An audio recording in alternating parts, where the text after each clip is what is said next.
The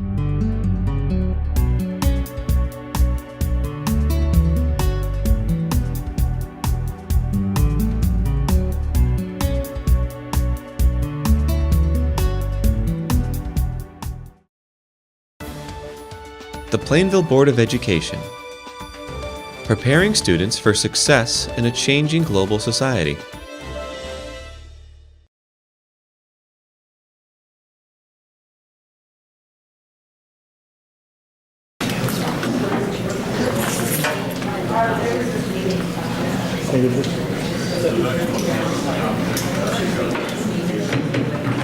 Good evening, everyone. Welcome to our May board meeting. We're going to start with the Pledge of Allegiance. To the flag of the United States of America and to the republic for which it stands, one nation, under God, indivisible, with liberty and justice for all. All right, next we're going to turn it over to the superintendent. She's got a few special presentations we're going to acknowledge some of you tonight. Just a few. Thank you all for coming. All right, we have a lot of wonderful recognitions to make this evening, so I'm going to just jump right into it. This is a really awesome occasion for the Board of Education to honor some of our brightest and best students and some accomplished students.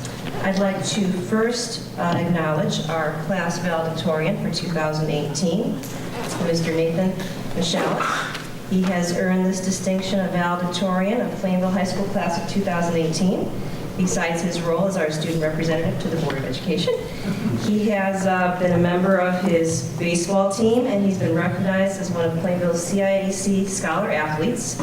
Nate has taken 11 AP or EC classes, and for those in the audience that don't know what that means, it's essentially taking college-level classes while in high school. And he plans to attend Bentley College this fall, where he hopes to continue his baseball career. Nate is the son of Todd and Jennifer Michalik, and I'd like them all to come up to be recognized. Congratulations.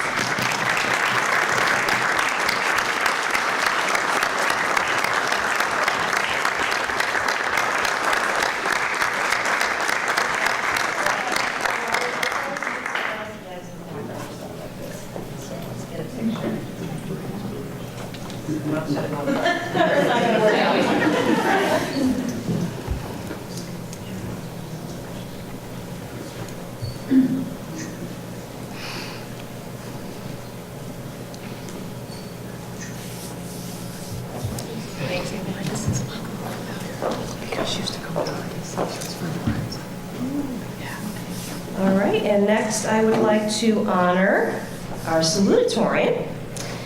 Her name is Abigail Leander. She has earned the distinction of salutatorian of the Plainville High School class of 2018.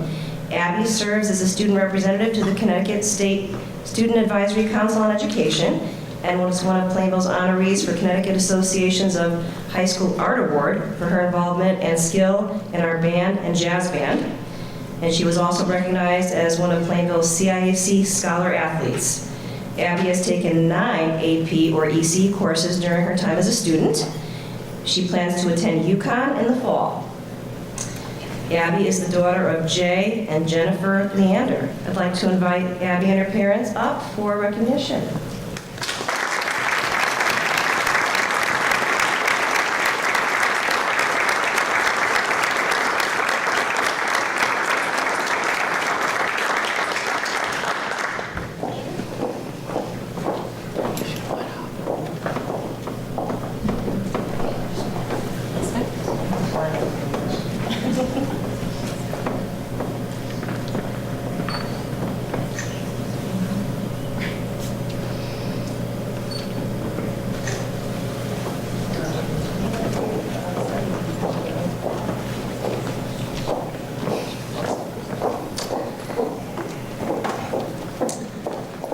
Now we also have this evening award winners from the Connecticut Association of Boards of Education. They're an organization that Plainville belongs to, and they provide us with lots of great guidance and opportunities for our school district, but they also hand out an award every year for student leaders. So this year we have 2 student leader awards. Our first award winner is Phoebe Bell. Phoebe is one of our two Connecticut Association for Boards of Education Leadership Award winners. She is an active member of the school community, taking a leadership role in various stage performances during her time at PHS. She has also served as the president of the National Honor Society. In addition, Phoebe is the secretary of the French National Honor Society and has served as a devil's advocate. Phoebe plans to attend University of Massachusetts Amherst in the fall. She's undecided about a major, yet hopes to incorporate her love of world languages into her studies. Phoebe is the daughter of Douglas and Linda Bell. Can I ask Phoebe to come up for her recognition? And the parents.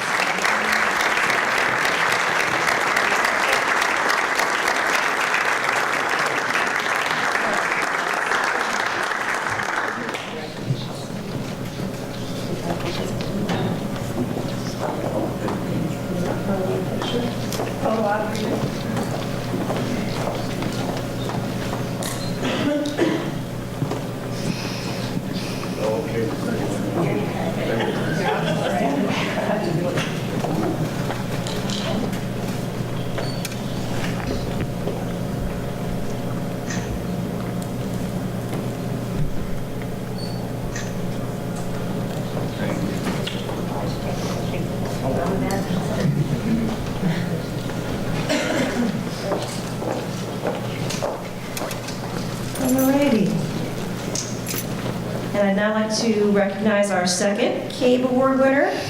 Jacob Hilburn is the second recipient of the Connecticut Association of Boards of Education Award. Jake is a leader within the school community. He is a talented musician and singer, taking an active role in leading the bands and choirs and performances. In addition, Jake has served as captain of the boys soccer team this fall. He was also an active member of various stage performances.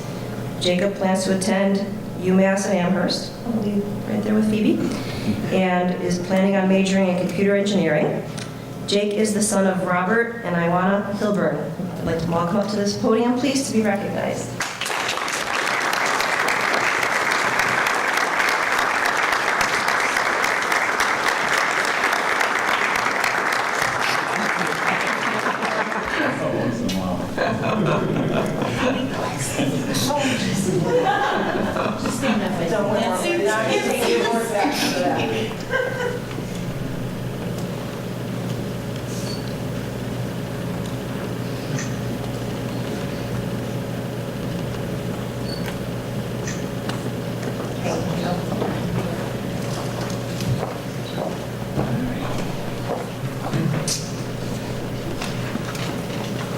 So, moving on to a different sort of recognition. Tonight I'm very pleased to honor our robotics teams at both the middle school of Plainville and Plainville High School. Both teams, who I've seen in competition, do amazing things, they accomplish amazing things, while exemplifying what we always call the 21st century skills. They have teamwork, they collaborate, they're highly determined, and they have an amazing work ethic. You cannot do the kinds of things they've done with robotics without working extraordinarily hard and being able to think on your feet under stressful circumstances. For the MSP Robotics team, they have had another very successful year under the capable leadership of Camille Westfall and Laurel Schwartz. The varsity teams attended, and they've grown this program so much that we have a varsity and a junior varsity team. That's a fairly new development. They've attended numerous regional competitions. Awards range from the Judges Award, Excellence Award, Teamwork Champion Award, and Robot Skills Award, and Design Award. The following teams attended the VEX IQ State Robotics Competition, which was held on March 3rd at CCSU. When I call your name, I'd love you to come up, and I'm going to have your teachers help me hand out certificates, because I understand some folks couldn't make it tonight. So let me start with the Alpha Wolves. That would be Dan Tallarico, Caitlin Stillwell, Jacob Keene, and Seth Lahoud. Come on up.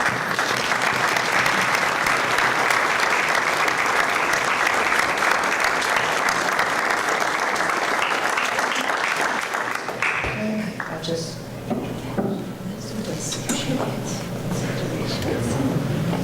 You got your medals on today. tonight, so just like Tonight we also are honoring the Ascension team, which is Jalen Thigpen and Ziana Thigpen. Come on up.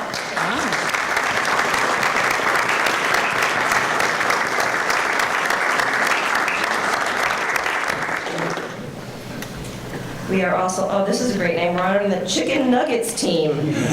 Love it. Zach Finkelstein, Matt Bonney, and Tim Paradis. Come on up.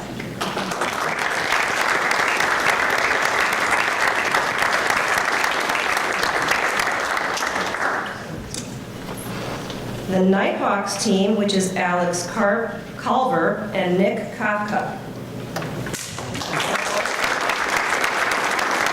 I wish they could join us. The Salt Crew, Nick Grabowski, Conrad Koch, and John Marfia.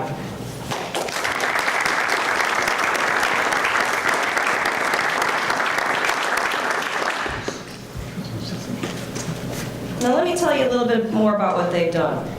Out of the 52 teams, MSP won the Energy Award because the members cheered for and supported each other.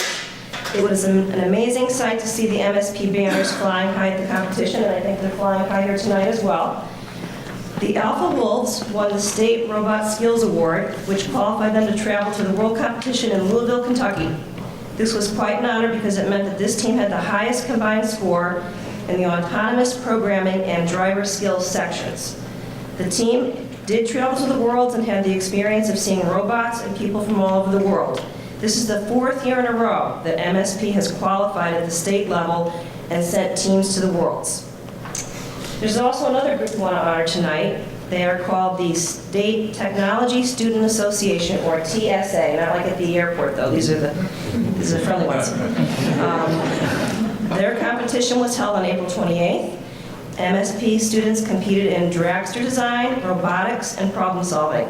For dragster design, Ella Jane Lacoste placed first, Valentin Karabaskow placed second, and Zach Finkelstein placed third.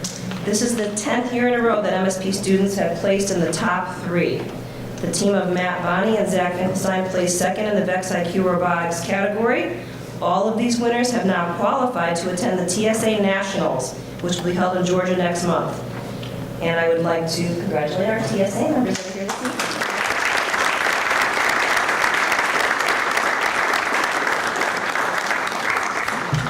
Go right over there.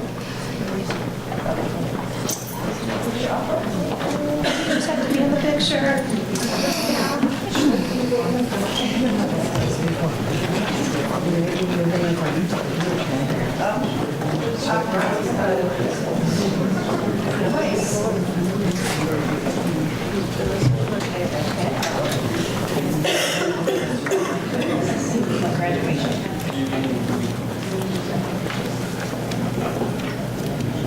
We're smiling. We're smiling. Nothing worse than a picture. We're smiling. And now the official. Okay, big smiles.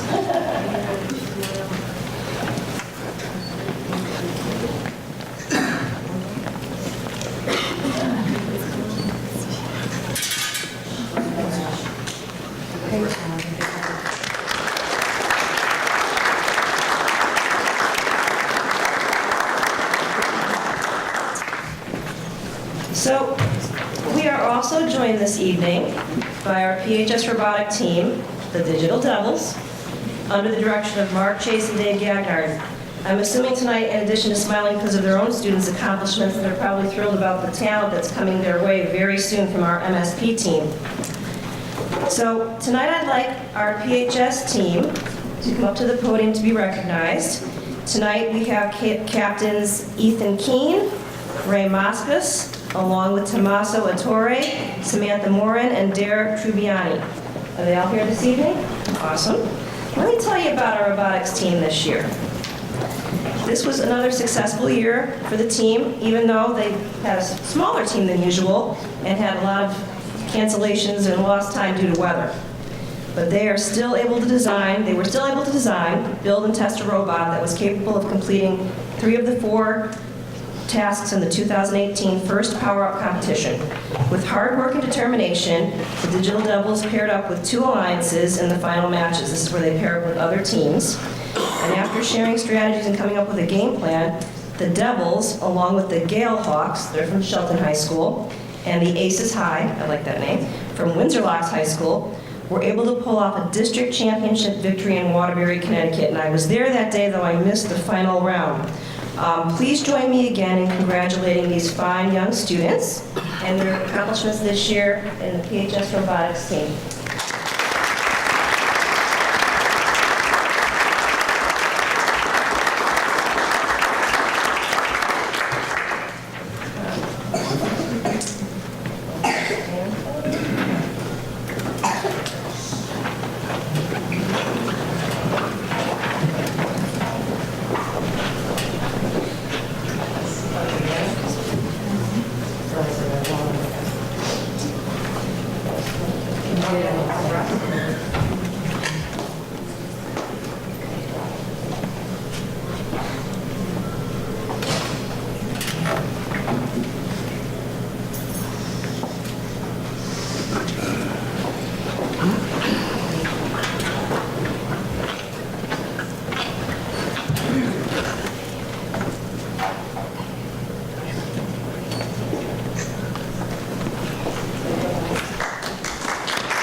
Just a quick final comment about all the efforts of our robotics teams.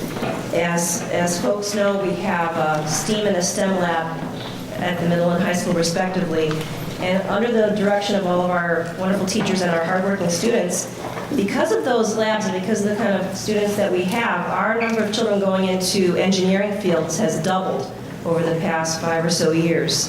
And this is cutting edge news, but we have just been notified that we will be published in a national magazine called District Administrator for a District of Distinction because of the type of work that our children are doing in the STEAM and STEM labs at the middle and the high school. So more information on that to follow, but the type of work our students are doing and our teachers has gained some national recognition, which I think is amazing. So that concludes our awards for this evening. I know our middle school team has got some video footage that they will share with the board at a later time to spotlight all the work that they did. And once again, congratulations to all of our fine students and all their hard work and their teachers.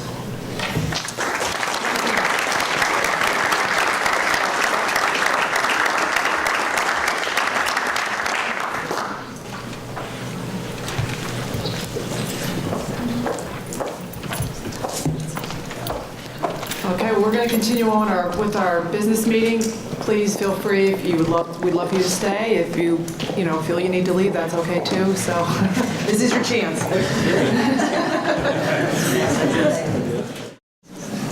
Okay, we're going to move on. We have the approval of a couple of sets of minutes. Can I get a motion for A? Madam Chairman, I request that we approve the minutes of the April 16th regular business meeting of the Board of Education. Second. I have a first and a second. Do we have any corrections or revisions? Hearing none. All those in favor? Aye. Any opposed? Thank you. Now B. Madam Chairman, I request approval of minutes of the April 30th, 2018 special meeting of the Board of Education's Finance Subcommittee. Second. All right, I have a first and a second. Any corrections or revisions? All right, all those in favor? Aye. Any opposed? All right, next we have citizens' comments. If anyone wishes to speak to the Board of Education, they can just step up to the podium and state their name and address. Anyone? Going once? Going twice? Okay, moving on. All right, our council liaison is at another meeting, but she sent some information along. Okay, let's see. So apparently the last town council meeting, the council voted unanimously to appoint Bloom Shapiro as the auditors for the town for the upcoming year. They do the board and the town's audits every year, so. Bids will be received for the water treatment plant phosphorus project on May 17th at 2 p.m. in the Municipal Center. Once the bids have been received, the town will make an application to the state of Connecticut for both the grant and the loan for the project. The grant will cover 50% of the phosphorus improvements. The loan will cover the local share at 2% at a 2% interest rate over 20 years. Let's see. The building inspector in Plainville, his name is Foster Zucchi, is retired, has notified the town that he plans to retire in August. He's also expressed an interest in staying on part-time, about 2 days a week. But apparently there is some interest in partnering up with Bristol to see if they can, we've worked with Mayor Zappo. She stated that she wouldn't charge Plainville for any shared services that were provided in the month of July, but there's going to be a recommendation that we kind of work together as far as the building inspection, so we'll have to stay tuned for that. And, I think that's it. Okay, because Dr. Brown's going to report on the other 2 items. So let's see, moving on. Superintendent Report, Dr. Brown. Thank you very much. I'd like to start my report this evening by bringing up Jim Bondi. He's our Director of Food Service. And as he heads his way up to the podium, I just want to stress how fortunate we are to have someone of Jim's caliber employed in the district. He's been with us for quite a number of years, I believe since 2004. And in 2013, he was awarded the Food Service Director of the Year Award. Jim is consistently does a high caliber job of our food program. He consistently leaves us with a balanced budget at the end of the year, which is not true for all folks in the state that have the same position as he does. So as part of our routine reporting, we're asking Jim to give us sort of an end of the year overview and kind of updates as to what's happening in food service. Jim. Thank you. Thanks for the kind words. So I'd like to take you on an informational tour today, and we're going to start with who we are. As far as myself, I'm Jim Bondi, I'm the Food Service Director. As Maureen mentioned, I've been here since 2004. I reside in Rocky Hill, and I am certified as a school nutrition specialist, and I'm also certified as a ServSafe food protection management instructor. And what I do is I go out, usually after work and on weekends, and I teach food safety throughout the state to a lot of school districts and a lot of restaurants. And it's very rewarding. Little known facts about myself. I very rarely cook at home. That does not go over well with my wife sometimes, but she does understand. And I take care of all my own car maintenance and repairs. And I don't know why, but I do. I have a 24-year-old car that I'm very intimate with. Sharon Lavore is our Assistant Food Service Director. She is a resident of Plainville. She has extensive experience in food service catering and management with contract food services in the corporate world. And she brings to us many talents that add a lot of depth to our operations. You can normally see her bop around the kitchens during the day here. And she's a wonderful person. Unfortunately, she could not be here tonight. Little known facts about Sharon is that she loves to go fishing, and she spent many years as an EMT volunteer in Newington. Our school cafeteria staff members, 20 wonderful, very caring people. We probably have the best staff we've ever had right now at this moment since I've been here. They all live in Plainville or the surrounding towns. The longest time working in Plainville is 15 years, and the shortest time working in Plainville is 5 months. Cafeteria managers have all been promoted from within, and most of them have been managers for, I think the shortest person is 3 years now, but most of them, some over 14. So we're very lucky to have them. Little known fact about our cafeteria associates is that they are all certified in food safety and sanitation, and I'm proud to say I teach them myself. What we do on a daily basis is we provide breakfast each day to about 10% of the student population, 24,106 meals as of April 30th, and provide lunches each day to about 50% of the student population as a whole, 164,595 meals as of April 30th. We provide in-house catering for district meetings and events ranging from simple coffee setups to dinners. Little known fact about our students, they've consumed approximately 188,000 791 portions of fresh or chilled fruit through April 30th. What Sharon and I do in a nutshell is that we process free reduced meal applications and direct certifications. We create monthly menus for pre-K through grade 12 students. We do nutritional analysis of menus to meet federal and state guidelines. We order all food materials and equipment and distribute monthly, weekly, and daily as needed. We maintain revenue controls and checks and balances. We maintain cost controls. We maintain all mandated state and federal requirements and records, and there are a ton of them, and they get more every year. We hire and train all of our cafeteria associates. We establish and maintain job descriptions and job performance, sanitation certification and training, and we do mandated federal training. We ensure excellent communication with parents, staff, and students, and we plan and implement all catering events. Another little known fact is that the USDA requires all food service staff members and administrators to have a certain amount of hours of ongoing training each year in various topics. Our menus. Our elementary menus currently offer 2 breakfast and 3 lunch choices every day. Our middle school menu provides 2 breakfast and 3 lunch choices every day. And our high school menu provides 2 breakfast and 3 lunch choices every day, including made-to-order deli sandwiches and chef salads. In addition, we also sell healthy snacks at the middle and high school levels. Little known fact, the USDA has established 5 vegetable subgroups, and we must offer at least 1 subgroup per day on our lunch menus. School meal regulations.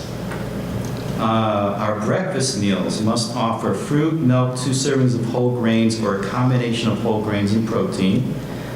Students must choose 3 out of the 4 meal components. Depending on the grade level for lunch meals must offer at least 1 to 2 ounces of protein, at least 1 to 2 servings of whole grains, at least a half cup of fruit, 3/4 to a cup of vegetables, and 8 ounces of milk every day. And students must take 3 out of the 5 meal components, including a fruit or a vegetable. Federal regulations require that menus must include 5 different vegetables per week, as I mentioned, 1 from each USDA category. And those categories are dark green, red orange, beans and legumes, starchy, and other categories. In addition, all menus must meet minimum and maximum calorie, sodium, and fat requirements, which are different at each school level. Another little known fact, we also provide gluten-free menu to those with a gluten intolerance. More school regulations, school meal regulations. There are 4 different breakfast and lunch meal patterns we have to plan for. They include pre-K, grades K through 5, grades 6 through 8, and grades 9 through 12. Each of those have different requirements that we have to meet. For meeting those requirements in school lunch, our operations receive an additional 6 cents in federal reimbursement per meal served. Another little known fact, the state provides ample training and guidance for all school food service directors, and they are extremely supportive to all school lunch operations. And I can call them up anytime, and they will call me back within promptly 10 minutes and answer my question for me or guide me in the right direction.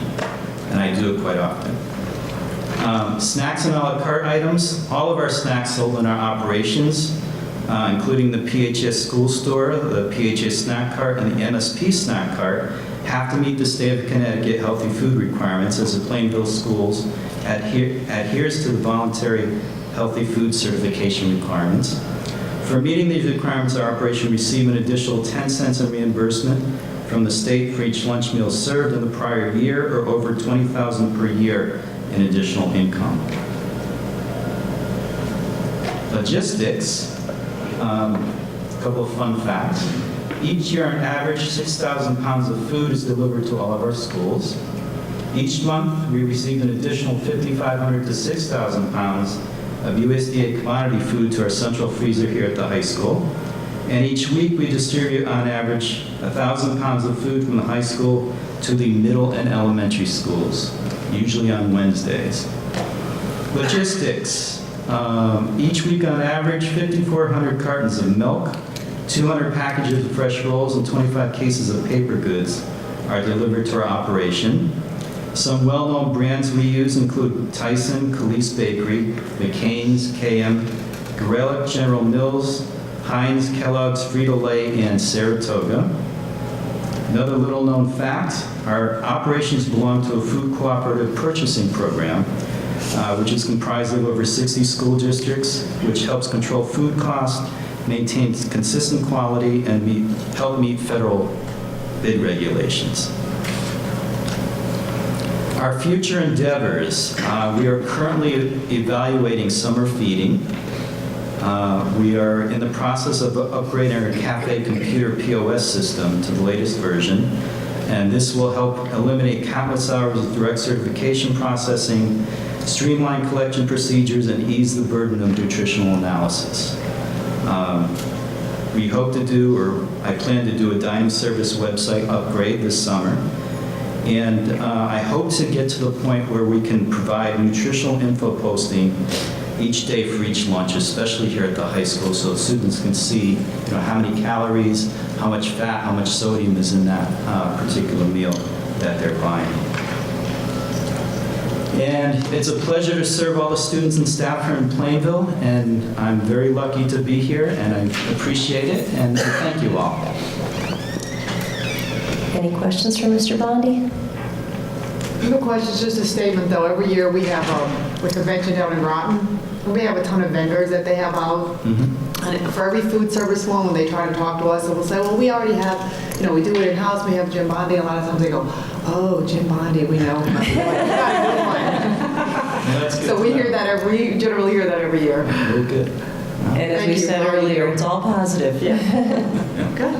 I just want to add to that. In my last district, before I came here, I knew of Jim Bondi and Plainville's food service before I came here. So the reputation does go beyond. He's notorious in a good way. But people seek him out for consultation. And just to reiterate, the way he runs our program here makes it self-contained. Right. So that the board does not have to worry about funding it. And among all the other things he does, that's a big help to us. So thank you, Jim, and your staff. No, we didn't recognize you without your white coat on. Yeah, cleans up nice. Thank you very much. I'd also like to thank Jim because, 2 years ago I decided to change my direction of my life and go into school food service, and Jim's helped me quite a bit. One of the first things I did was come here and sit here, and he showed me stuff at the time that was going way over my head. It's like, uh-oh, I'm in trouble. But called Jim several times, and he's always really helpful. I appreciate that. Thank you. Thank you, Jim. Regulations are terrible. absolutely unbelievable. And you have to say, I've said that a few times now, as a board member, I never really understood the depth of the regulations that are growing every single day. I think 60% of my time is just spent trying to, making sure I'm meeting the regulations. Yeah, it's a full-time job in and of itself, never mind the actual food stuff.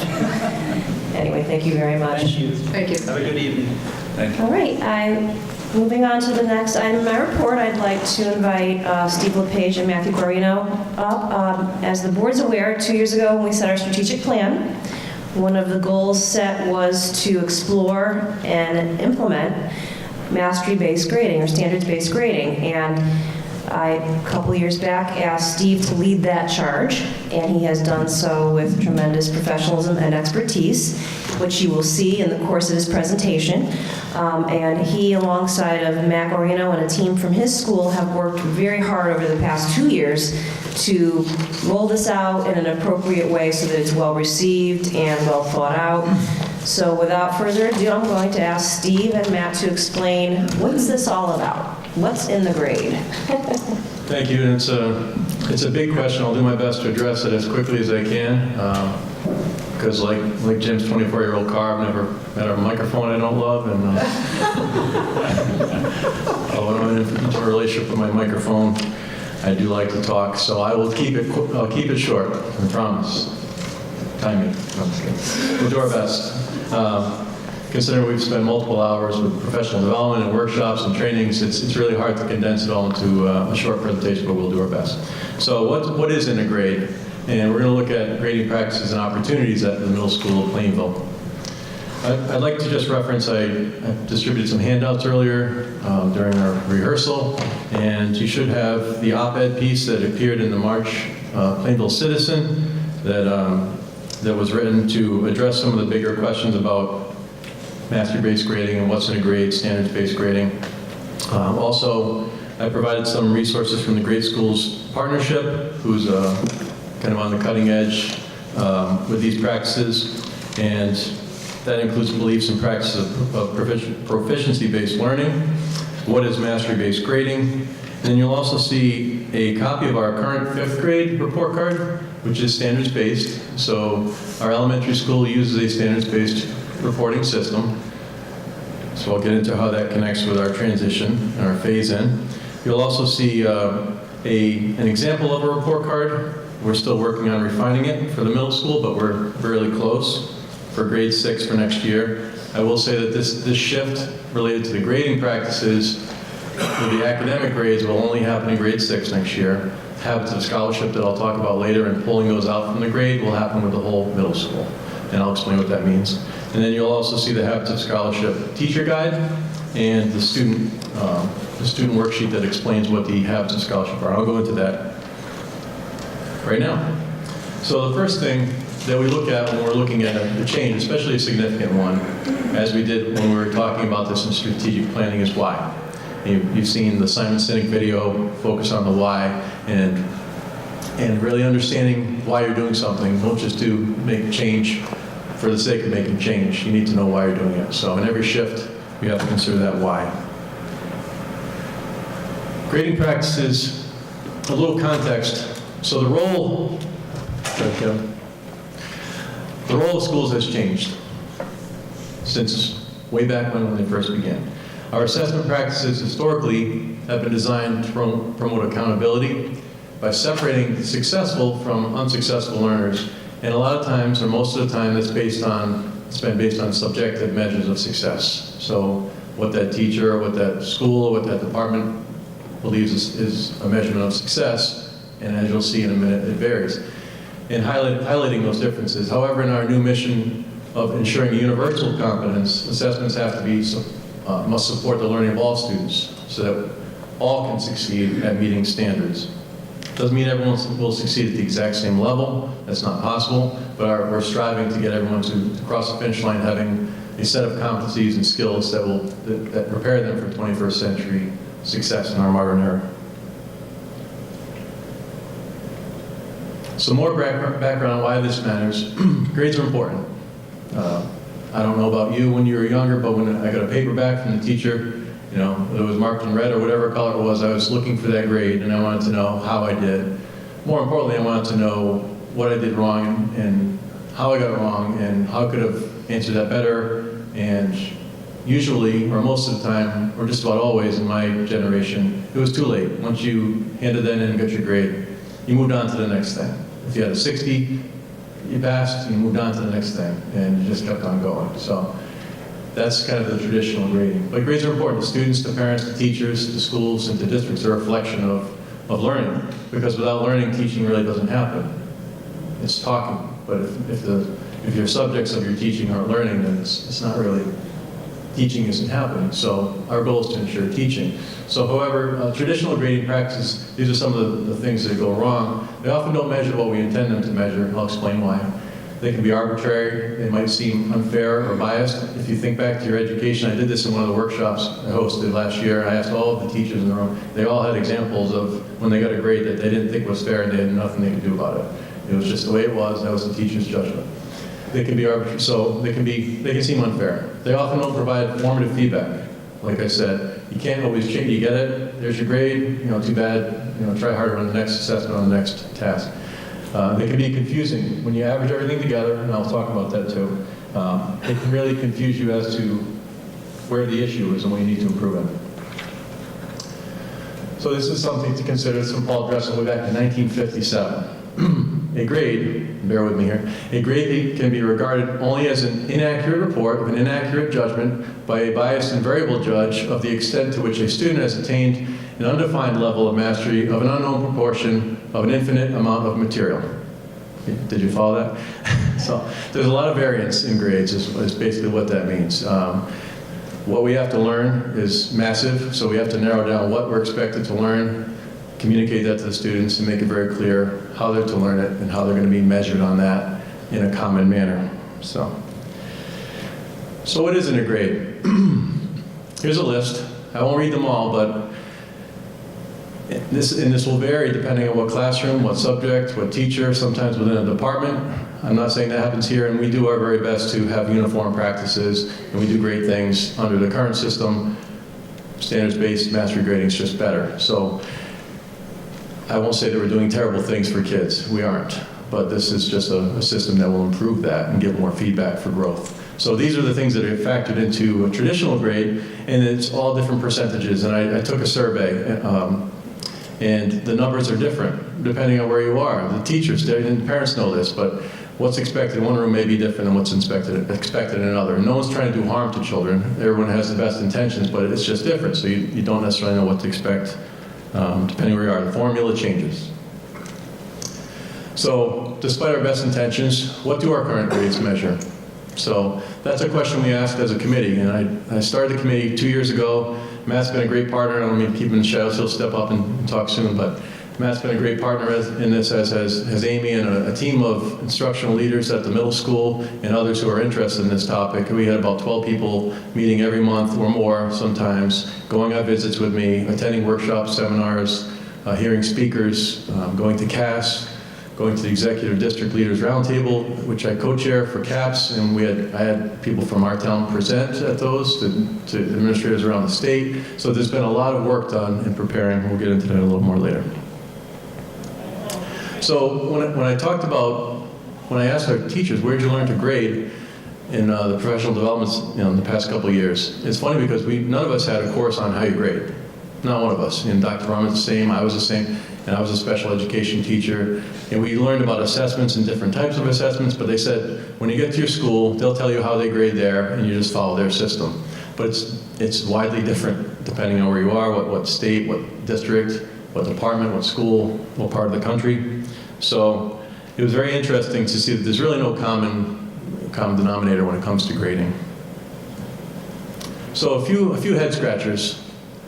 And I'll just read through these quick. I'll give you a little more detail, but I'm going to try to move this along. The 100-point scale. This is all related to traditional grades, and the zero effect on 100-point scale. Extra credit. Comparing apples and oranges. Fruit salad or smoothie. I call it the blender effect. Semester killers or trimester killers. And then late work and retakes not accepted. These are some things that are common to traditional grades. So going into the 100-point scale,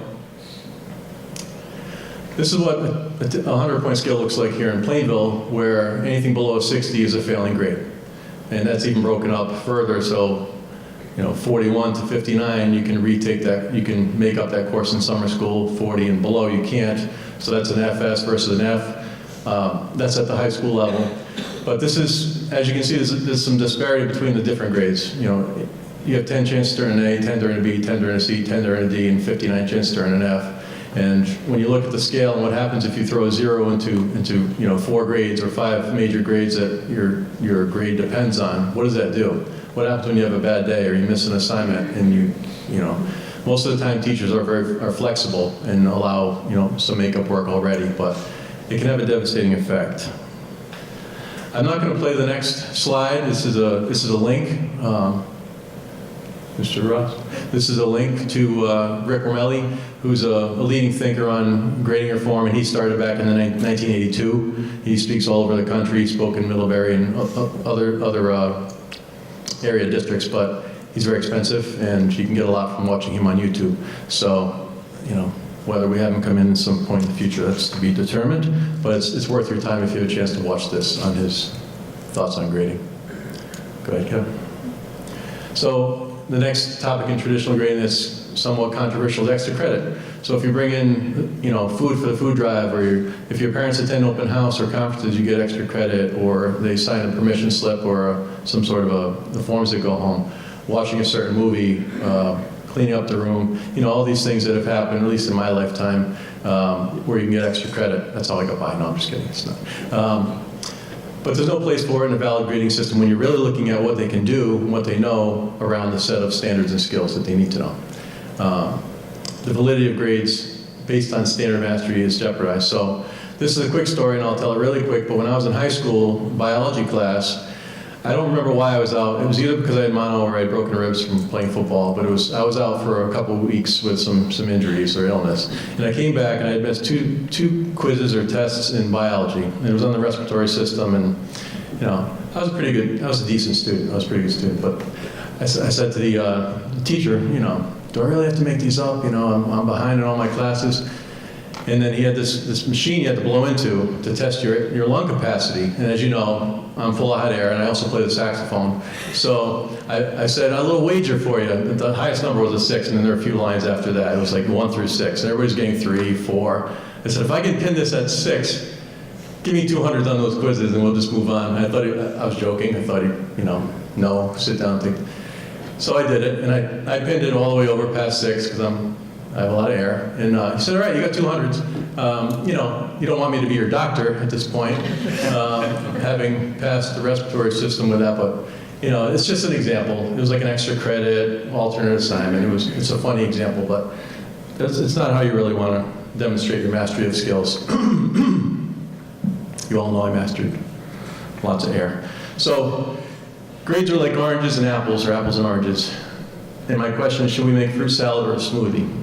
I like both, but when it comes to grading, I would say that the fruit salad's a better option because it separates it into categories that are discernible. When you blend everything together through averaging, you don't always get an understanding of what's going on. And I'll talk about that with Habits of Scholarship, or Mr. Guarino will, where by pulling out behaviors from grades, from skills you actually have, you're making a cleaner picture of what the student knows and can do.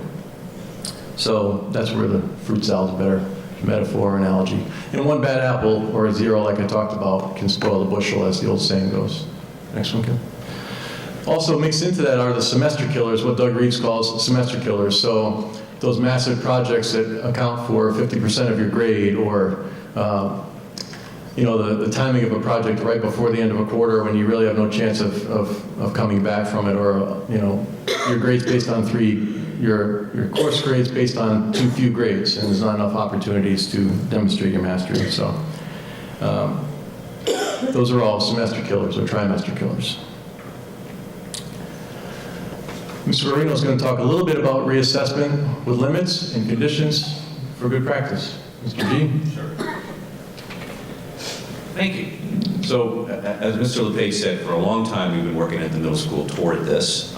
It's on the vision statement for the Board of Ed, and we really began early on, 7, 8 years ago, looking at grading practices, and more recently looking at standards and unpacking the standards and focusing on what we want kids actually to do and learn and what skills they want to have. So it's been a long process, and in the process we increasingly found out that the way we grade doesn't really make sense for teaching that to the standards, or teaching kids mastery of the standard. And one of the things that we typically haven't done is allowed for reassessment. Because if what you really want to do is make sure that a child has mastered a particular standard, then you want to give them as many opportunities as possible to do that. And if they haven't done it, if an assessment says that they haven't learned it or haven't learned a piece of it, logically, you'd want to try to fill in those gaps that are there, rather than traditionally, as Mr. LePage said, you got your D, you passed, move on. Well, there's a big 40%, if that system even makes sense, 40% of the knowledge that you don't know, and you've moved on to another one. So we do want to look at finding ways to have kids redo work, be reassessed with limits and conditions. So again, they must demonstrate ways that they've used their time differently. We would give different kinds of assignments or assessments. So would avoid that trap where kids are going to say, I'm not going to pass it this time, I'll get an extra amount of time. There'll be limits and conditions. It's a good practice, and it happens all the time in the real world. If you're going to be a lawyer, you take the bar exam. If you don't pass it, you're not done. You never get to take it again. You will look at what you did and how you prepared for it that first time, and you'll try some different strategies, you'll use some different materials, and you'll get to take it again.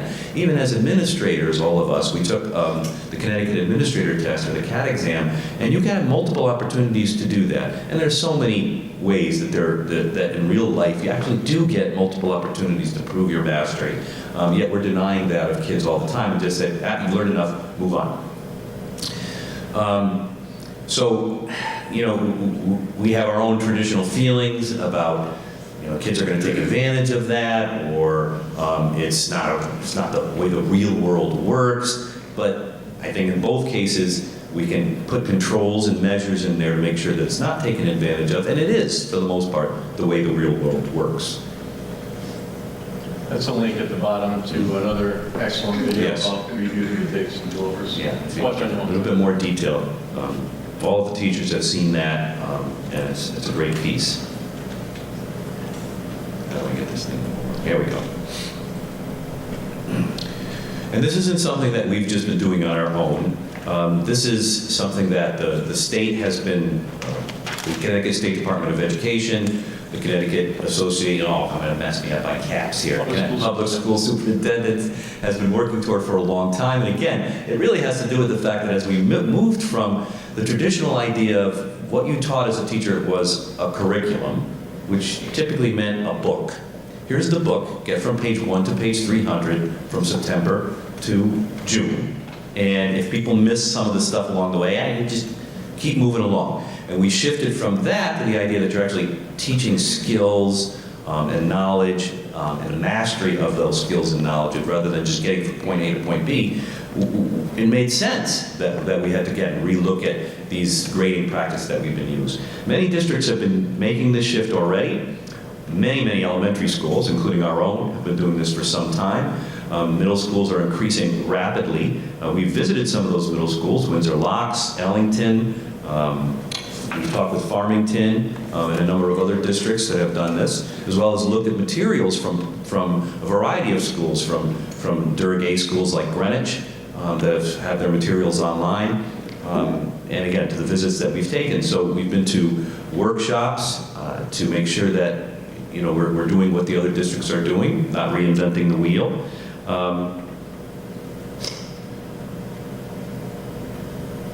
Okay, I'm ready for that. Yeah, we'll go back. Yeah. All right, thanks, Matt. So a little more food for thought. So neither the weight of scholarship nor common sense seem to have influenced grading policies in many schools. Practices vary greatly among teachers in the same school, and even worse, practices best supported by research are rarely in evidence. That's from Doug Reeves again, and you have some video links from him. He's a leading thinker, as well as Rick Romelli and Stig and so many more on grading. So with the why in mind, and I also, before I move on, I want to, Rosa's here, Ms. Perez and Ms. Graham Douglas, and our principals and our teachers have really done a great job. I will say this, we wouldn't be poised for this at all if our curriculum hadn't been realigned and really articulated around the Connecticut state standards with the learning targets, those learning targets, the I CAN statements that are in use in all of our schools. So that was really monumental, foundational work. So I want to acknowledge that. Nice job. So with this in mind, let's consider the what. So this is the road, this kind of looks like the road that we've traveled over the last couple of years. And you heard a lot of things we've done, so I'll speed through this a little bit. I'll follow the speed limit, of course. But I want to thank all the people from the middle school, people like Dave Moore, obviously Matt and Amy, Todd Helming was here tonight. He's been tremendous working on this as part of his administrative program as well, spending a lot of time with me going to different workshops. Elise Gifieri, Robin Newport, Sean Berard, Aaron Giordini, and many more. We had about 12 on the committee consistently. Karen Miller from the elementary school, who moved up from 5th grade to 6th last year. She's been tremendous because she's lived this. So here we are now. So like Matt said, we're not trying to reinvent the wheel. We're not going to be the Neanderthals there saying no thanks, we're too busy doing it our own way when the wheel's already been invented. We've learned from our peers, and I've made some great friends across the state who are doing this work, and we borrowed thoughts. We've taken kind of their wheel and worked to make it fit the context of middle school at Plainville, and I've heard presentations from all the districts Matt mentioned, as well as Wallingford, Newington, Farmington, and the ones you heard about. Also want to acknowledge Renton, Washington. Over the winter break, our teachers are so dedicated. Dave Moore sent me an email saying, Steve, I just read this awesome piece from Renton, Washington, out in Washington State, and from their middle school and the work they're doing, and it was basically a handbook of standards-based learning and grading, and it was incredible. So I contacted their superintendent, and he said, use whatever you want. So we're using a lot of it because it was really good stuff. And we had done a lot of work already, and it coincided really well. So thank you to Renton, Washington, and their superintendent. The next slide is really, these are 5 presentations, and they range from about 40 slides to 100 slides. That was the one Dave Moore and I did, and we didn't use every slide, but it's really a resource. If you'd like to go in and look, it gives a lot more information. So it's just a resource for you. I don't know whether we have time for the little short video. It might give you a quick overview, but Kevin, let's just do the 2 minutes. This is just going to give you an overview about what standards-based grading really is.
Thank you.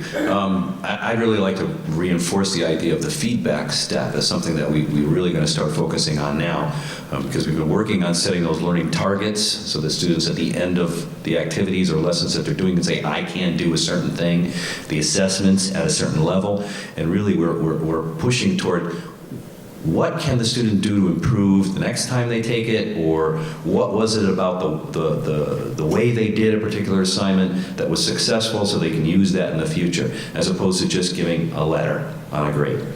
So one of the first things that we wanted to do is to separate habits of scholarship from academic grades. And you noticed a little bit quickly in the clip there, things like getting to class on time, whether or not you have all your school supplies, whether or not you have a great place at home with a lot of support to do homework. A lot of these things are important to be successful in school, but they get mixed into the grade. So that students who have a lot of support at home, students who have all the supplies they need, students who are here on time and have done all those kinds of important but little things that aren't really about mastery of the standard, can get a good grade, and it can distort their grade to the point where you think they've mastered things, but really they're just good at knowing what the teacher wants them to have, and they're fortunate enough to have those things. So separating out the habits of scholarship says that those things are important. We need to be able to look at them carefully, but separate them from the actual academic portion of the grade. So what we've done is we've looked at the key habits of scholarships that we want kids to have. Just move ahead here on mine. And there it is. So we spent a lot of time as a committee separating those out, because we can do this through all the grades. We don't have to start just with 6th grade and roll it up slowly as the students progress. We're going to do this across all the grades because it makes sense. It's logical to say, I'm going to give you a report on how you behave and how you handle yourself in school and how you're prepared to do things, and I'm going to also give you a report on your mastery of the actual academic content, and they're not going to be mixed up. So as a parent, now I'm looking at it and I'll say, wow, my kid is very respectful, they're responsible, they're on time, they're prepared, but oh boy, they haven't mastered their content. Whereas before you might not have seen that, because it might have been balanced out by those other behaviors. Or the other way around. Wow, my student has complete mastery of the content, but they don't get to class on time. They don't, they aren't always respectful with their peers and with their teachers. So again,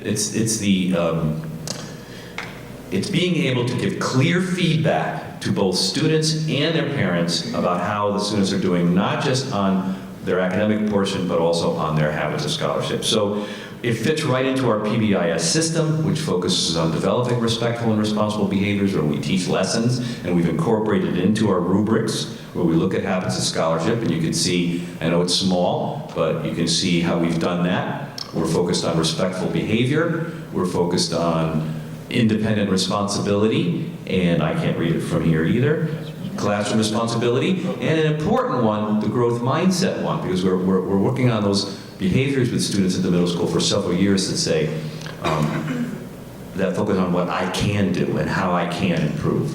So you would get a report on these separate from your level of mastery over the academic content.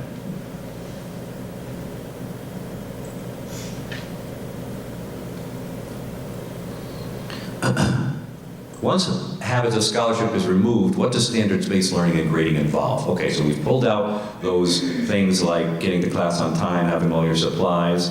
So what have we been focusing on the other side? And we've been doing this for a long time, the unpacking of standards to identify the essential elements. We're going to talk about this in a little bit when I show you an example of a report card, but there are lots of standards that we have in certain subject areas. And we could end up with a report card that has, in fact, we did see one district that had like 16 pages. 22 pages of reporting, because they were reporting out on every single standard. But what we've done is we've unpacked the standards to identify those essential elements, and we've grouped them and chunked them into sections. So it makes sense, it keys in on those. We don't not do the other things, we do all of those things, but to report out on that all in a report card would be incredible and overwhelming. So we've organized them into measurement topics, so how we can measure them. We've created a scoring scale, or similar to the one that we just saw for the habits of scholarship, with mastery and so on. So 4-point scoring scale. And then we're going to use that also to develop our assessments. Right now, we're currently working on making sure our formative, those are the ones that the kids are working on along the way, that give us information and give them feedback on how they're doing toward the standard. And then the summative one is, okay, here you are. What have you mastered at this point? So it's like the end point. So we're working on those and aligning those with our new rubric, our new scale, our new scoring scale, and to make sure they do focus exactly on those essential elements. Making sure all of our instructional materials has something to do with those key, important standards that we want kids to be able to master. That doesn't mean that the teachers are just using pre-packaged things. We're developing all of these assignments. We're developing these as assignments, and we're making them fun and enjoyable for kids. This is an example of a mastery-based report card. This isn't necessarily what ours is going to use. It's similar to the one we have in elementary school. This is a middle school one. And again, lots of standards to report out on, and also a section on habits of scholarship. So as a parent, again, you would see on that scale, in our case, it would be a 4-3-2-1 scale, how your student is progressing toward mastery of a standard, the actual academic piece, plus some information on their behavior as well. So that's one example. Did we put in the one about the social studies? No, left it out there. Oh, the ELA. So just like an inset to pop out, this is actually what our middle school language arts department has come up with for what they're going to report on in terms of reading comprehension and writing. Thanks, Matt. So this is just a look quickly at our habits of scholarship and our academic grading criteria. They're very similar. The academic, you need to account for no evidence if you haven't been able to collect evidence on a certain standard if the student's not completing their work at all. And then those are the different ratings, and there's a matrix that measures at each level what that looks like. Or if you're not going to necessarily get to a particular standard during a particular trimester, you might have no evidence because we haven't. Right, you might not have gotten to that skill yet at that point in the year, so it'd be no evidence. So our next steps, and to wrap up, because I know we went longer than I wanted to, that's unusual, I know. Continued communication. This is a big shift. We're taking our time. Last year we had talked about rolling out habits of scholarship this year for this school year, and we decided as a committee let's slow down, let's take our time, do a little more research, plan this out a little more, inform everyone involved so it's not such a shocker, and we did that. So as we go, the goal is to roll it up, grade 6 next year, grade 6, 7 the following year, grade 6, 7, 8 the following year after that, so that's a 3-year. And then at the meantime, you'll see down at the bottom coming soon, looking at the vision of the graduate work and grading practices task force. What's it going to look like at high school? It can't look exactly the same. High school is a different animal. And a lot of work has to be done, but there are districts doing it and doing it well, and I've heard from college representatives that are fine with this type of grading as long as you explain it in your profile of your school and explain how the grades are derived. So, but there's a lot of time before we get there. So continue to support our teachers. It's a big shift, and they need help, and we're doing our best to provide that. Revised assessments, as Mr. Guarino talked about, to align in this way. Focus on feedback. It's key to this whole thing. It's the backbone of it, and that's the reason for it, to really get that feedback and growth mindset. Plan for 7th grade transition and beyond, and then do learn, adjust, improve, and repeat.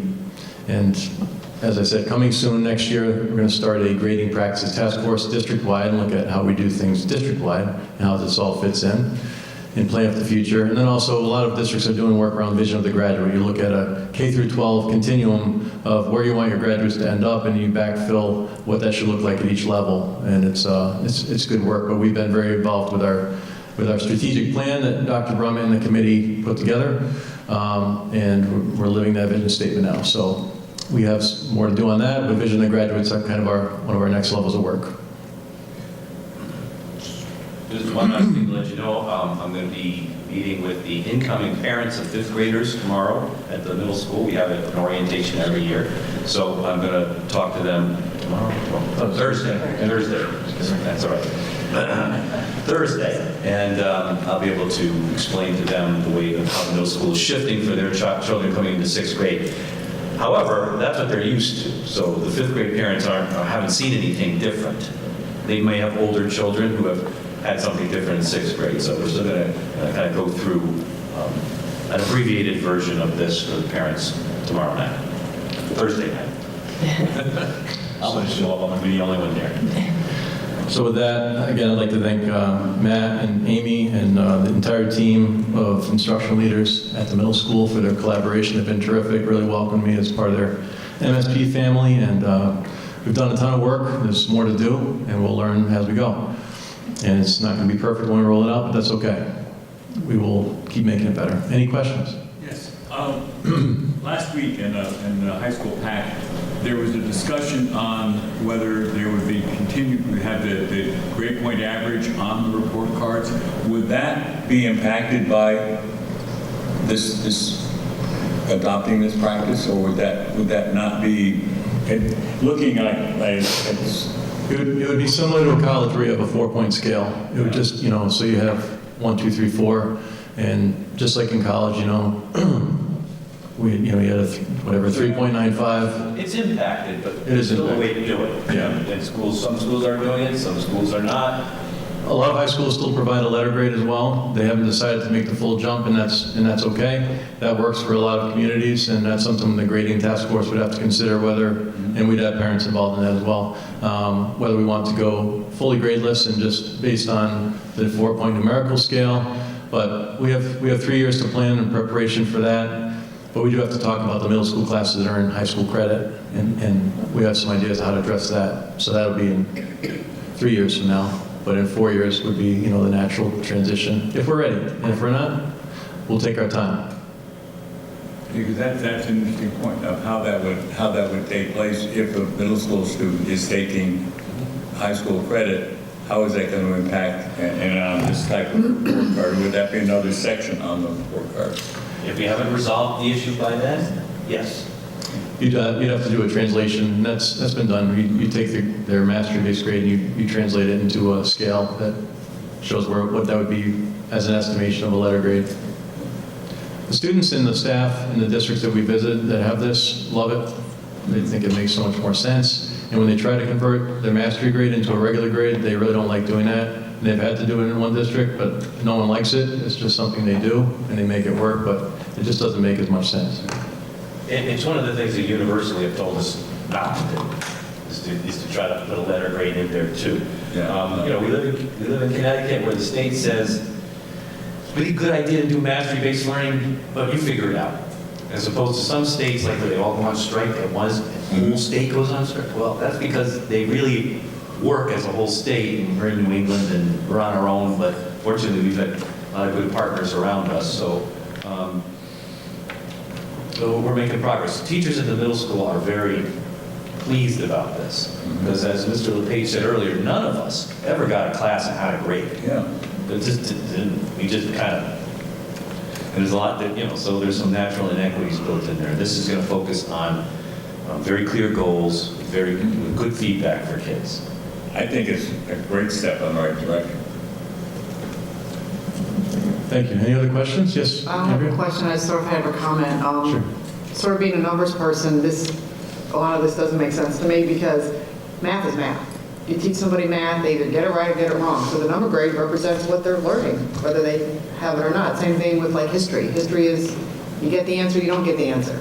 I understand like language or like reading a story and then having to write something, interpreting, that could be, I can see where that could be shades of maybe it's biased or you don't feel like you got the right grade or whatever, but it just seems, it's hard for me to kind of wrap my mind around that because, we're used to letters or numbers and we know where that means. You get an 89, we know what that means and where you are on the scale of, 1 to 100, so it's... No, I understand. It's a big paradigm shift, and until you really spend a lot of time looking at what it looks like in the different content areas, it can be overwhelming and confusing. So there's still more education to be done. Some of the things that we're going to do as well is post everything you need to know about mastery grading kind of video that I'd like to put together, perhaps over the summer with Matt and maybe a couple of other people.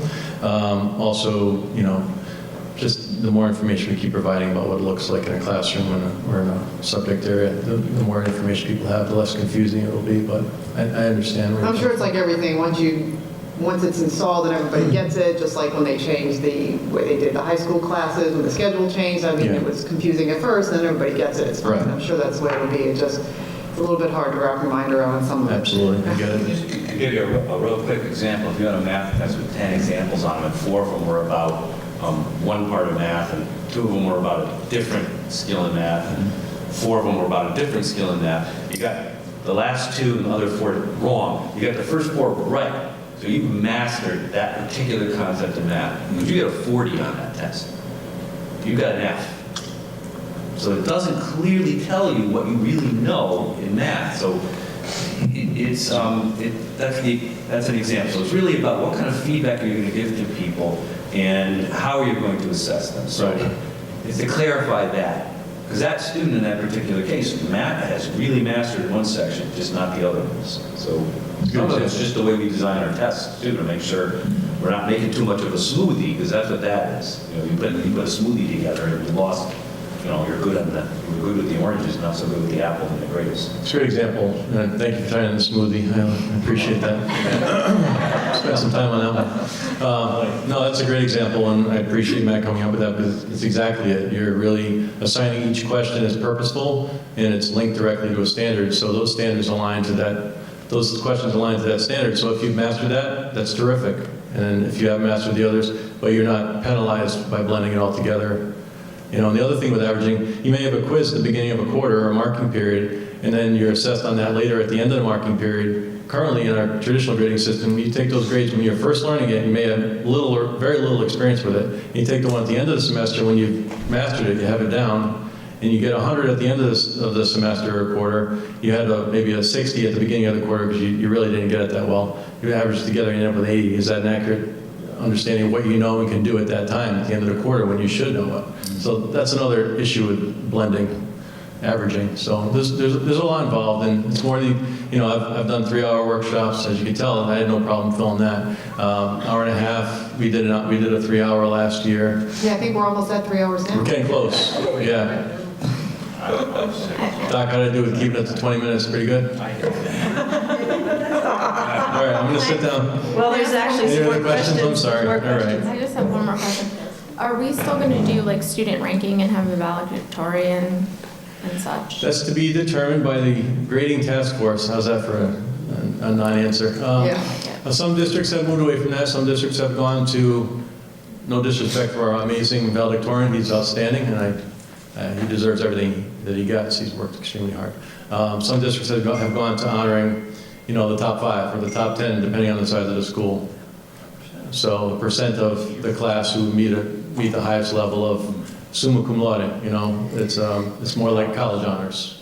Some districts have gone that way. I'm not saying we would. It would be a community decision what makes sense for Plainville, but it's a good question. In middle school, we still do high honors and general honors, and so based on grade point average, so we do have to make a decision about how we're going to report out on that.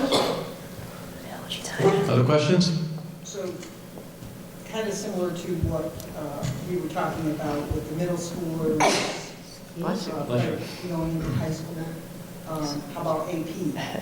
Is that? AP would still be graded on the College Board required grading scale. Okay. Yeah, they require a certain way. So you might have to have dual grades or just grade the AP in that way. It's another, there are a lot of little, these have all been addressed by other districts, those little hurdles, and there's answers to all of those. Right now, we're looking at 6th grade and starting to look at 7th and 8th. Push the AP into 6th grade then. Yeah. And my main concern, push your button. Push my button. Yeah. Oh, jeez. My major concern when we're talking about this is really making sure that parents understand the concept of it. Yeah. Because it is new. But listening to the description and what you just told us and the way you explained it just now makes absolute perfect sense. And in my brain, I'm thinking about all those times when my kids did really silly things to get, and myself too, although I got all A's because I deserved them. But I mean, no, really, the kids, you know, there were certain things that the kid, you know, that the teachers would have the kids do, and that would be considered as, you know, as credit. So that kind of stuff does need to be weeded out, and we need to focus on what somebody really does know. Still It makes important perfect things, and we sense. can still report on them. Yes, Yeah. yes, And it just happens not, as it well. doesn't cloud the Yeah. mastery issue. Character and And I think, you know, I seriously think, you know, everybody hates it when I say this, but I would even go for like a public forum kind of thing with this, because I even think at the elementary level, parents coming in don't recognize the value of what it is, even though they've been using that system. That would be.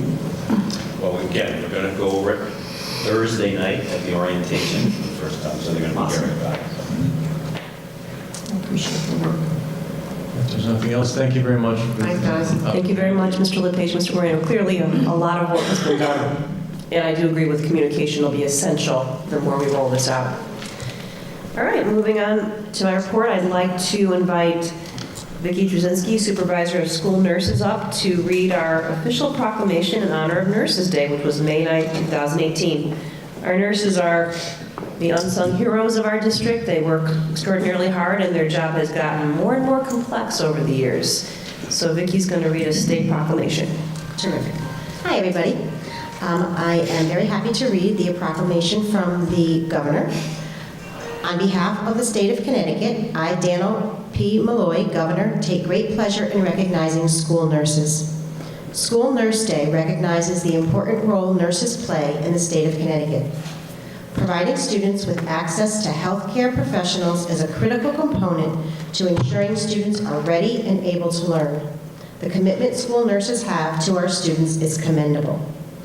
I thank you for your outstanding dedication and success and wellness of Connecticut's future generation. Therefore, I, Daniel P. Malloy, Governor of the State of Connecticut, do hereby proclaim May 9th, 2018 as School Nurse Day in the state of Connecticut. I also did want to acknowledge the hard work and dedication of our school nurses. I don't think people understand that our nurses on a regular, typical day assess up to 50 students every single day for their health needs. They provide ongoing support in teaching for students with all kinds of medical needs, including diabetes, feeding needs, all kinds of things that we don't often think about. It's not just the daily boo-boos and Band-Aids. And we do have a number of students in our district with very significant medical needs. In fact, we have 2 students who have their own nurses as a result. So I did want to publicly acknowledge each of our nurses this evening and really thank them for their commitment to our schools. At Linden Street School, we have Elisa Brochu and Carol Way. At Wheeler School, we have Julie Simard.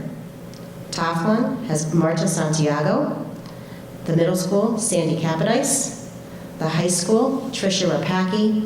And our floating nurse is Shannon Perry, who really does know everything about all 5 schools. They're all really amazing professionals who work very hard every day to make sure all of our kids are safe and well cared for. So thank you to all of them.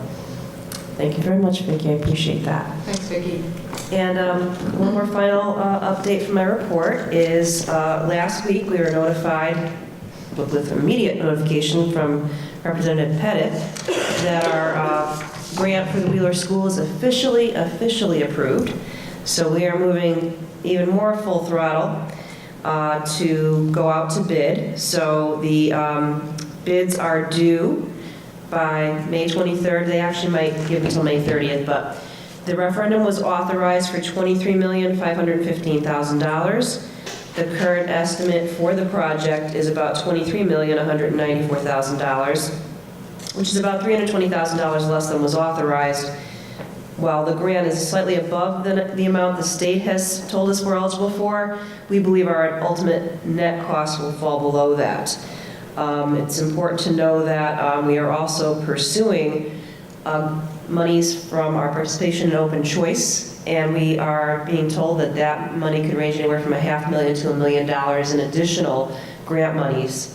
And a cute side story is every time I go to the state, I say to the chieftains at the Department of Administrative Services, I've got citizens back in Plainville that want me to ask you, is this grant money coming through? And now we can actually say it has. And I saw Lou Franco's earlier this evening, and as you know, that's something he always asks about at town council meetings, and he said that Robert Lee called him immediately upon the state passing that. So he was thrilled to bits, to say the least. And I believe that does conclude my report on a positive note. Thank you, everybody. All right, thank you. All right, moving on, our student representative report. Nate? We're in the middle of AP exams right now, which run through Friday, May 18th. I myself have AP Calc BC tomorrow and AP Stats on Thursday. The class of 2019 held their junior prom on Saturday at the Doubletree in Bristol, and over 120 students attended, and it was a great night for everybody involved. Tuesday, May 22nd, will be the Super Senior Banquet at the AquaTurf, and the students are thrilled because this year we're having chicken tenders, french fries, and cheeseburger sliders instead of the traditional dinner with an ice cream sundae bar. So, pretty excited for that. The Spring Sports Award Night will be held Wednesday, May 30th in the auditorium. And then senior events begin in full on Thursday, March 31st with class night, which will then be followed by senior picnic on Friday, June 1st, and senior prom on Saturday, June 2nd. The athletics department will be hosting the Senior Sports Award Banquet on the night of June 5th, which I believe is a Tuesday. Then seniors finally get a break from banquets until Night of Excellence, which is June 14th, which is also the same day that finals begin, and then graduation on June 20th. Any questions? I did hear though from a high school kid, there's a record number of super seniors this year. Is that true? I'm not sure. I know that there's a lot of them. I want to say it makes sense. There's certainly a large number of students that are going to be at the Opportunity that night. Thanks a lot, Nate. Congratulations again. Thank you. And Nate, would you like to head out so you can study for your AP exam? That would actually be wonderful. Mom and Dad waited around, and I think, we don't want to spoil your ultra-high average. I got a lot of studying ahead of me, so thank you very much. It's been an awesome student work. Thank you. Good night. You too. And your poor parents could be spared. Yeah. Yeah, as much as we're fun. Thank you. Don't have to on the couch. All right, so we have no facilities, no policy. Lori, did you want to update us on finance? I was actually going to update. Oh, did you? I'm sorry. Did you have an update on something else? No, I was going to update under the new business. That's where I'll talk about the finance subcommittee report. It has to do with the new business section. Okay, so we'll just skip that for now. Okay. You upset about that? You don't mind, Lori, I'll take care of it. Maureen, do you have anything on turf? We have no updates on the turf committee. All right, PAC, high school? The high school PAC met last week on the 9th. Because I was not able to make their prior meeting to that. Their treasury at their April 5th meeting was $1,643.99. Their treasury on the 9th was $1,157.44. And most of their obligations had been met. They were still working on some scholarships. They looked a little bit on fundraisers for next year. For those who like them, they're still going to be going with the butter braids and the pies. Well, they're looking kind of long and hard about the umbrellas, and they're going to come up with some others. Unfortunately, there were not that many people in that meeting, but it looks like they're going to be continuing with the same leadership of Karen Comsake, Wendy Ron, Karen Lyman, and Evan Hilburn will be the officers again for next year, unless there's some changes. All right, thank you. Top one, Nicole? Yep, they had their last meeting on May 9th. The PTO is donating more outdoor toys for use at recess. They will also be providing pizza lunch for all the students on the last day of school. I know. That's nice. For Teacher Appreciation Week, they had lots of treats, including lunch, breakfast, ice cream, strawberry shortcakes, and other surprises that were provided to the teachers and staff. They're donating $150 to sponsor an inflatable bouncer for the Plainville Family Fest. And the elections were held. Anka Cook is still president, Sarah Blake co-vice president, Krista Hagan treasurer, Kristen Campbell secretary. Thank you. Lyndon, Mrs. Hardy's not here, and Mrs. Usher's not here. Okay. Middle school, Crystal? So we met last Tuesday night. Let's see, that morning we had a teacher and staff appreciation breakfast, bagels, like a grab-and-go breakfast, which went well. Let's see, we're getting ready now for the 8th grade promotion dance, which will be on Tuesday, June 19th. It's always a fun event for the 8th graders.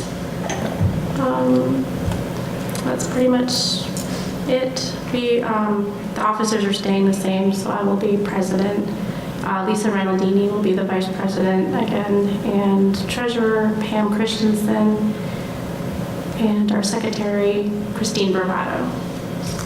Okay, thank you.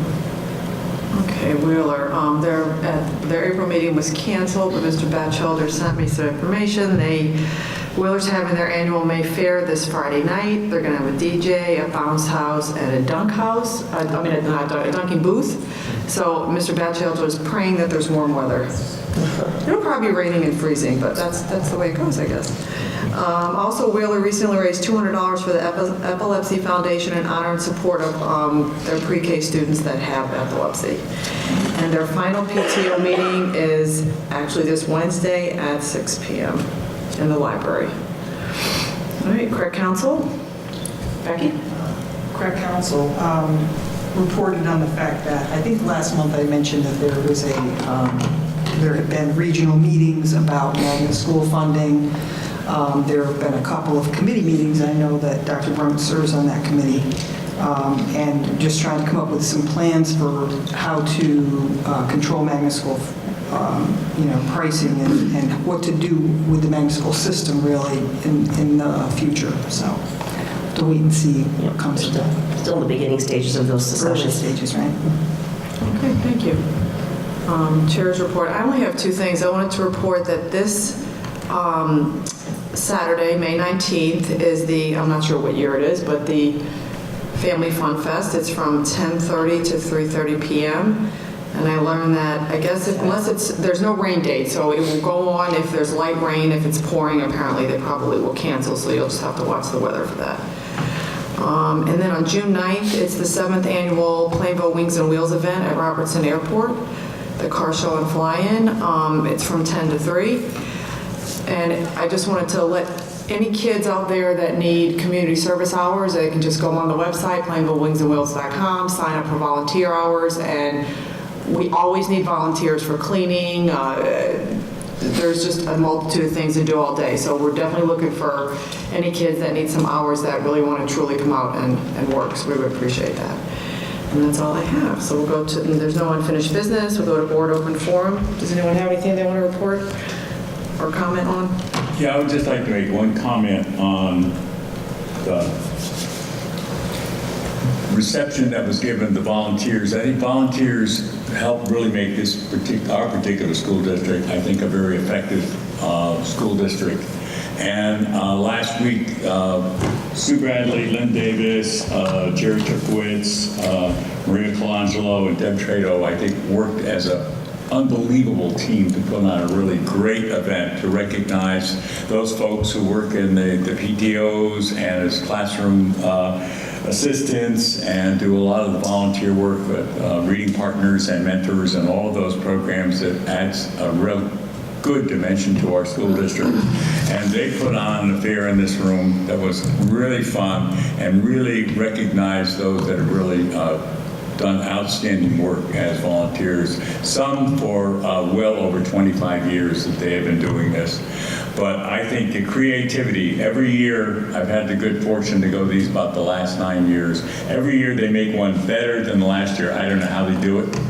But it really is creative, but it really shows the appreciation for the effort that the volunteers do put in this effort. And I think those 5 ladies and all the others that go to work on that, and I probably am committing a big sin by naming names, but they really, I've probably forgotten somebody, but they really made an outstanding event last week.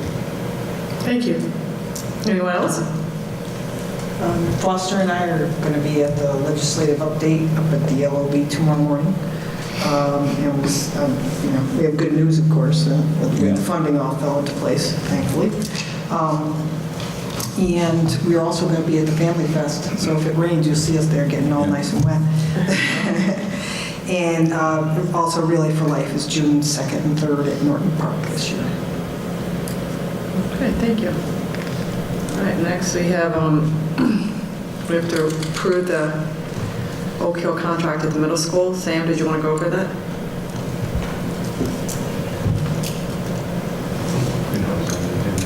I could just read what's here, but... It's the terms have not changed since last year. There's a cost of living increase, basically the same that we typically do, slightly less than last year, but in line with the economic conditions. Other than that, the language is the same as last year. And it's in 3 payments, and it's something the board approves on an annual basis. Motion to approve the contract with Oak Hill. I second the motion. I have a first and a second. Any discussion? All those in favor? Aye. Any opposed? Thank you. All right, next, did you want someone to talk about this next one? Yes. Leanne's not here. Leanne is not here, but Vicki will be joining us this Oh, okay. evening to give us a brief overview of our request for an American Sign Language course next year with some limited parameters, but Vicki will get into that. Hi again. I'm here for Leanne Gamindo. We had a proposal really that started with a small group of students with significant hearing impairments who really wanted to be able to meet the world language requirements towards college and graduation, but due to their disabilities, learning what I would call a verbal language is really difficult for them. And so we started to explore ways that we could provide American Sign Language, and so that we're hoping today that you will help us acknowledge this as an official world language course. As it stands now, it would only be for students through our PPT process, for students with documented hearing impairments, and that is primarily due to the staffing requirements of it.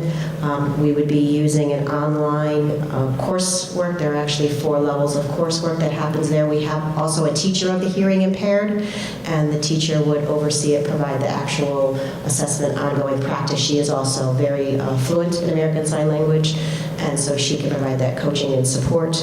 And we also have a captionist who is someone who sort of helps take notes for students with hearing impairments, and they would support this program as well. Thank you. I'm certainly happy to answer any questions. I have a lot of details and information, but I don't know what you need. Does anybody have any questions? All right. Not to be parliamentary correct, and I would request that we approve the American Sign Language course. Second. All right, I have a first and a second. Any discussion? All right, all those in favor? Aye. Any opposed? All right, thank you. Perfect, thank you. Okay, next, Dr. Roman's going to review, she's going to review all the stuff regarding the state health plan before we vote on it. Dr. Roman. Thank you very much. We've been busy at work, meeting with all the bargaining units over the past several months in both broad group presentations and individual meetings. And as of today, I'm very pleased to announce that all bargaining units on the Board of Education side, teachers, administrators, custodians, office professionals, paratutors, and nurses have signed their MOUs, which means that on July 1st, we will switch over to the state partnership plan. In fact, today the teachers officially ratified that at one of their meetings this afternoon, and all bargaining units were quite reasonable, and they've met with us over the course of several weeks. It should be noted that for the teachers, they had also requested that as part of this process that we extend their contract by 1 year. So while we had planned to do teacher negotiations this summer, we are postponing that, or recommending that we postpone that for a year. We did build in a raise as part of the agreement, and they're reasonable relative to some state averages. And I know I have to say that we've worked extremely collaboratively with the town officials. Robert Lee, Rob Buden, Sam, Steve, and I have worked hand in glove with them so that we would all get these memorandums of understanding done in a timely fashion. So at this point, I believe we're ready to launch on July 1, and not only result in some cost savings for health insurance, which everyone knows was a big driver for our budget this year, but also provide a very outstanding plan actually for our teachers. In fact, all of our bargaining units, this plan also includes an option for all of our employees to buy into an eye care plan, which at a very low cost gives them some very nice benefits with glasses, contacts, and that sort of thing. So all the way around, it was a very positive outcome to a process that will help everyone involved. What was the date? I know Robert Lee was saying, what was the drop dead date that everybody had to agree to so that it could be effective July 1st? It's really this week because the state health care plan requires some lead time to enroll everybody. So I believe this week we have to submit everyone's name, and Yeah, because I wasn't sure if it was like 30 or 45 days before. they actually the date. recommend 60, so we're sort of 60. treading on thin Okay. ice. But we've been in contact with them, and they know our intentions. So I think once the last agreement is signed, we should be ready to launch and still have enough time. So we're in good shape, and it was an absolutely collaborative effort on both town and board side, and of course with all the bargaining units that were willing to come to the table. Thank you. All right, so can I just get a motion? I would so move that we accept these MOUs from all of the bargaining units within the district. Second. All right, I have a first and a second. Any discussion or questions? All those in favor? Aye. Any opposed? Thank you. Maureen, did you want to go over F2? Yes, please. On April 30th, the Board Finance Subcommittee met, and I had invited Ann Bova and Robert Trojanowski from the Community Foundation of Greater New Britain. They presented an overview of establishing an educational endowment. And the foundation this endowment would provide our teachers an opportunity to apply for funding for innovative ideas that we might not be able to support with some of the limited resources we have right now at this town and state level. So if the board approves the agreement this evening to establish a foundation fund, we will form a committee to develop processes and procedures about how the funds will be obtained and utilized. I believe this will be a really exciting opportunity for our school district and is in keeping with our goal of developing engaging and innovative teaching practices. I would like, so as I mentioned earlier, we've pride ourselves on a lot of innovative practices. We're getting some national recognition, and I do think that this endowment would be an awesome next step to that. So essentially what we're asking is, with the board authorizing the development of this foundation, and we would move forward with a committee to start establishing guidelines. Just when you say committee, who's going to be on, like, what kind of committee you're going to form? I would definitely want board representation on that committee, probably a community member, and then teachers and administrators as well, so a representative stakeholder committee. All right, cool. All right, can I get a motion? Madam Chairman, I would move that we enter into an agreement with the Community Foundation of Greater New Britain to establish a permanent agency endowment fund for Plainville Community Schools. All right, a first and a second, any discussion? All right, all I those. think it's a great idea. Long time coming. All right, all those in favor? Aye. Any opposed? Okay, we just need a motion for G. Motion to request approval for the 18-19 school calendar with added PLC days. Second. All right, I have a first and a second. Any discussion? All right, all those in favor? Aye. Any opposed? All right. Next, just need a motion for the consent agenda. Madam Chairman, I move that we approve the consent agenda, items A through F. Second. All right, first and a second. All those in favor? Aye. Any opposed? Okay. Need a motion for 11? Motion to go into executive session for the purpose of evaluation of the superintendent. Second the motion. All right, a first and a second. All those in favor? Aye. Any opposed? Okay, we'll be going in the back for executive session. We're not going to be coming out and voting on anything, so that's it. Thank you very much. You can say it.